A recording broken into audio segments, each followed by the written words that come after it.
I do think this movie brings an interesting dilemma. Can you follow your dreams and still live life normally? Or are your dreams in the way of what real life is, or vice versa? What are you willing to sacrifice? Let's find out.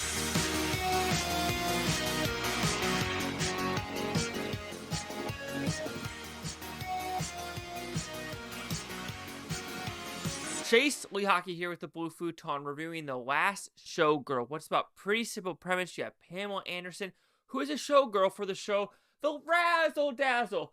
Is this in the Stratosphere? I don't know. Circus? I don't know. The Rio? I don't know. It's in one of those three casinos. That's all I freaking know. And this show's been going on for quite some time, 30, 40 plus years. And just like a lot of shows in Vegas, like Donnie and Marie and other shows, The Mirage, things must come to an end. Can Pamela Anderson actually grip it? Will she follow Jamie Lee Curtis's route and just become a cocktail waitress at the Rio? I'm 100% sure that was the Rio. Or will she finally connect with her daughter? Because you know what? Since she loved being a showgirl so much, she kind of abandoned her daughter. Even though she loved her daughter, she was kind of getting away with her dreams. And there's two other showgirls, a lot younger, who treat her like a mother. So, did I like this film? Okay, interesting film. What I find more interesting is today the SAGs came out and Jamie Lee Curtis and Pamela Anderson both got nominated based on the actress's peers. Interesting, because The Last Showgirl really hasn't been shown in theaters, except really this is the opening weekend this weekend. So, I do think it's an interesting film. I do think I was never bored. But there's something superficial about this movie where once the credits rolled, I was like, it's not bad. But, I mean, there are good elements and also just one glaring flaw I did not like about the film. So, Pamela Anderson, I think she does a good job as being kind of like, you could say she had the Paris Hilton career, the porno, the, Tommy Lee, things like that, the Playboy, and, not having a luxurious career, if I want to put it that way, and coming back to do this movie is very interesting for her to do. Jamie Lee Curtis, she felt like, she wanted to be her younger True Lies or Trading Places days. I don't mind that. But her makeup, her metallic makeup was horrendous. I hated that part of the movie and how she looked with the makeup. She probably looked way better without makeup. That's all I'm going to put it right there. The actual aesthetic of feeling like old Vegas, I really dug that. It felt like, you could go to the Bellagio, even though if you actually get the rooms in the Bellagio, not the fanciest. Okay, let's think about something. The Wynn, Palazzo, Venetian, Caesars, how they're all kind of, even though they're all older, they are trying to revamp and look good. But if you kind of go off the strip, Fremont Street, Rio, Strat, Circus, Suncoast, Gulf Coast, all those ones where it's like it smells like smoke and death, you kind of felt that in this movie of like things slowly disintegrating, like the Tropicana. There's an interesting scene with her daughter next to the Tropicana. I don't know if they're like, oh, this is a good shot because half the hotel is down, or it's more of a metaphor of the degrading of things in Vegas and how it truly isn't, always sunshine in Vegas. So I did like that. The young actors who play the showgirls, I really like that. Dave Bautista does a good job. Like I said, most of the aesthetic, the costumes are good in this film for what I was actually trying to portray. And having a good message with the daughter and mother of like how she still just can't not keep her blinders off of her daughter might need her.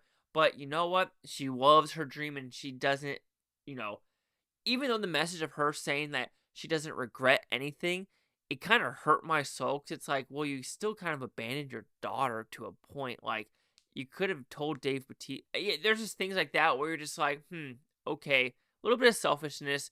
And unfortunately, there are people like that where, it's their dreams and they are going to be they don't care about anyone else in the world. The cinematography or the lens choices in this movie really bothered the living heck out of me. I don't know if it's the fishbowl lens and then having everything on the outskirts degraded or fuzzy or just not so much in focus, but really wanted to focus on this circle image of a showgirl. I understand what you might be going for, but it really bugged me where it started off like really grainy, and I'm like, why is the kitchen scene funny? But it continued on. The fuzziness and just the out of focus on the outer rims of the movie. And I was like, I do not like this director or just creative choice whatsoever. It really took me out of the film. Just feeling like, I understand, like I said, they wanted that old fashioned gritty look, but it was repetitive and I was just getting really angsty with it. And also with some of the B-roll footage of just her, next to Rio, or her next to Circus, or her next to the Strat. You're just thinking, there could have been a little bit more story. And I think that's what the overall message of this movie is too. There could have been more story. Yes, this is a degrading movie of like people trying to live in their prime, and it's not that much anymore. How, not everyone's in the best way of life in Vegas. It's not all glitz and glamour. I completely understand that. But at a point, I was like, man, I wish it was a little bit more upbeat when it comes to some of the other characters. But overall, The Last Showgirl isn't a bad film. I am curious, though, do I consider this a 2024 release or 2025 release? Because the official release date is 2025, but there were some, I guess you could say, screeners and maybe festivals in 2024. So we're in that gray area of what movie it is.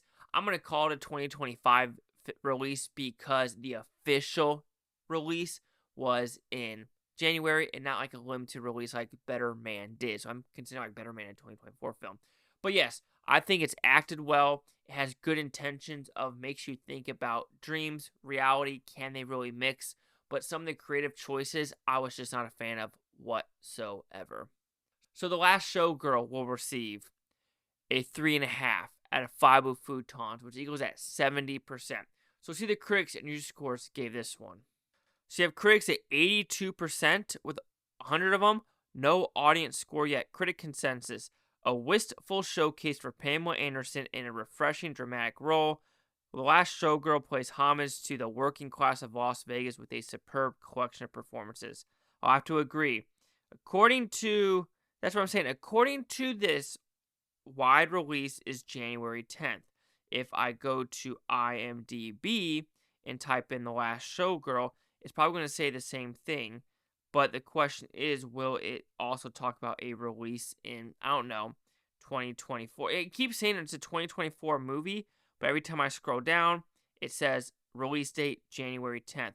Let me go to Better Man and see what they say for that one, because that's also more curiosity. So it's 2024, and they're saying the official release for that one was January 17th. Was there not a... Okay, I don't know anymore. I give up. Chase out here with the Blue Futon. Like, comment, subscribe. Let me know things Bluetoontopia. You Blue Futonians. Thank you for watching. Have a great day. I don't care about to stay tomorrow, week, from month, or year from every single freak one of you. What would you call this? A 24 or 25 release?